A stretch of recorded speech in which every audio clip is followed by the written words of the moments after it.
Isa ang pinya o pineapple sa ilang mga pagkain na kakainin ka pabalik. Ang unique looking fruit na ito ay napaka-acidic at mataas sa bromelain.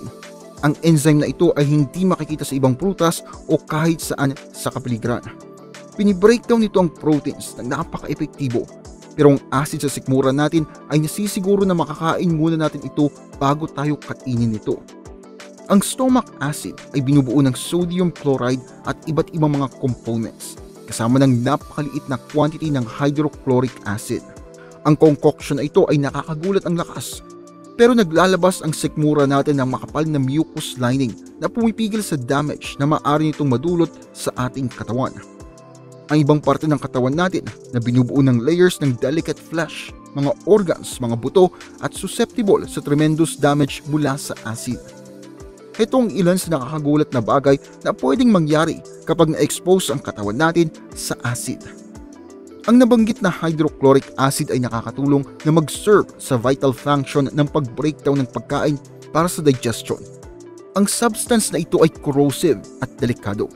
Kaya nitong tumunaw ng ilang metals at ang exposure doon ay pwedeng magsanhi ng loss of vision, matinding chemical burn at mas malala pa depende sa concentration at sa area ng katawan na apektado.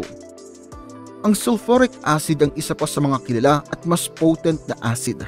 Ang Journal of Clinical Toxicology ay nag-publish ng papel na pinamagatang How Can Humans Be Damaged by Sulfuric Acid, na nagpaliwanag ng mga accidents na involve ang deadly substance na ito ay common naman dahil sa importanteng komponento sa mga dyes, mga fertilizer at iba pang industry mainstays.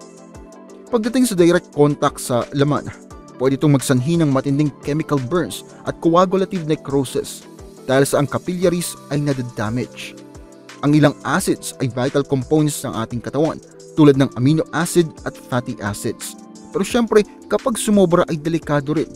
Ang pagkakaroon ng sobrang acid sa katawan ay tinatawag na acidosis. Ang kondisyon na ito ay sanhi ng sakit sa kidney o baga na usually nag-regulate sa pH levels ng ating katawan. Depende sa type ng acidosis na na-experience, pwede ito magsanhi ng sintomas na pwedeng umabot sa pagkahirap huminga, disorientation, o maging kamatayan. At yan ang mangyayari sa katawan mo kapag na-expose ka ng sobra sa acid.